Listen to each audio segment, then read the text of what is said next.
Hello everyone. Today we have another question on demand from the chapter Chemical Kinetics. Have a look. The following experimental rate data were obtained for a reaction carried out at 25 degrees Celsius. Reaction दे रखी है A gas plus B gas gives C gas plus D gas. कुछ यहाँ पे data हमको दे रखा है जहाँ पे initial concentration of A given है, initial concentration of B given है and initial rate of the reaction भी गिवन है. तो अलग अलग तीन सेट यहाँ पर दे रखे हैं. तो पहले जब इनिशियल कंसेंट्रेशन ऑफ ए इतनी रही होगी, बी की कंसेंट्रेशन ये थी, तब रिएक्शन का रेट इतना था. उसके बाद जब कंसेंट्रेशन ए की ये थी, बी की इतनी थी, तो रेट इतना था. तो दिस वे हमें थर्ड सेट भी दे रखा है.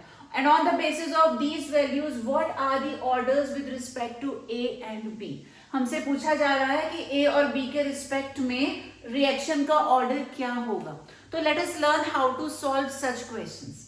सबसे पहले तो आप ये समझ लो कि रेट का फॉर्मूला होता है के. जितने भी हमारे रिएक्टेंट्स हैं, यहाँ पे ए और बी गिवन है, तो कंसेंट्रेशन ऑफ ए की ए रेज टू सम पार, पार कुछ भी हो सकती है. Similarly concentration of B raise to some power, तो let us take it Y. तो ए और बी दो रिएक्टेंट्स हैं, दोनों की कंसेंट्रेशन पर रेट डिपेंड करेगा, लेकिन ऑर्डर क्या होगा हमें नहीं पता. ए किस स्पीड से चेंज हो रहा है या बी किस स्पीड से चेंज हो रहा है, वी डू नॉट नो. तो हमने उसको एक्स और वाई एज्यूम कर लिया. अब कुछ नहीं करना, सिर्फ ये जो वैल्यूज है इनको यहाँ पे सब्स्टिट्यूट करना है and will find how to solve. तो रेट की जगह पे पहली वैल्यू पुट कर देते हैं. तो we have 1.89 into 10 to the power -4 equals to k. अब ये जो A है इसकी कंसेंट्रेशन है 3 इंटू 10 टू दी पावर, और पावर आ जाएगी ये x.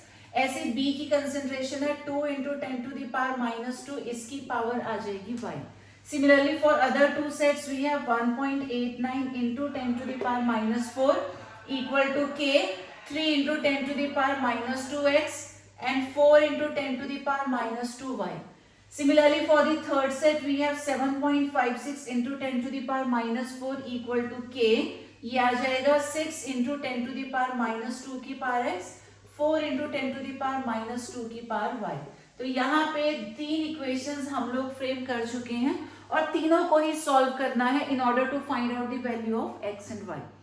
तो पहले इक्वेशन 1 और 2 को कंसिडर कर लेते हैं. Dividing equation 2 by 1.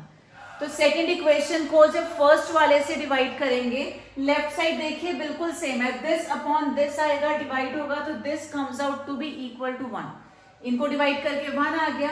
अब ये k से k कैंसिल हो जाएगा. उसके बाद ये पूरी टर्म बिल्कुल सेम है, ये भी कैंसिल आउट हो जाएगी. Now this divided by this, तो 10 टू द पावर -2 भी सेम है, कैंसिल हो जाएगा. हम 2 को 1 से डिवाइड करें तो 4 को जब 2 से डिवाइड करेंगे ये आ जाएगा 2 और इसकी पावर है y. आप कंपेयर कैसे करेंगे, तो 1 को लिख सकते हैं 2 की power 0, this is equal to 2 की power y. On comparing y निकल के आता है 0. सिमिलरली हम लोग सेकेंड और थर्ड इक्वेशंस को अब सॉल्व कर लेते हैं. Dividing equation 3/2. तो 3/2 क्या हो जाएगा, दिस डिवाइडेड बाय दिस, यानी कि 7.56 10 to the power -4 divided by 1.89 into 10 to the power -4, this divided by this. k से k कैंसिल आउट हो जाएगा. ये सेकंड वाली टर्म बिल्कुल सेम है, ये कैंसिल आउट हो जाएगी. अब यहाँ जब हम डिवाइड करेंगे तो क्या आएगा, equal to 6 into 10 to the power -2 की पावर x है upon 3 into 10 to the power -2 की पावर y है. सिंप्लीफाई करेंगे, ये कैंसिल आउट हो गया. जब आप डिवाइड करेंगे तो ये निकल के आएगा 4. You may check this. Equal to ये कैंसिल आउट हो गया, 3 2 6 होता है, सॉरी ये पार्ट जो है दिस इज x. तो पावर कितनी आ जाएगी, x आ जाएगी. ठीक है, 4 को लिख सकते हैं 2 की पावर 2, इधर है 2 की पावर x. अब दोनों का बेस बिल्कुल सेम है, पावर्स को कंपेयर करेंगे तो x आ गया इक्वल टू 2. तो we have got the answer. With respect to a order कितना था, x यानी कि 2, and with respect to b order था y यानी कि 0.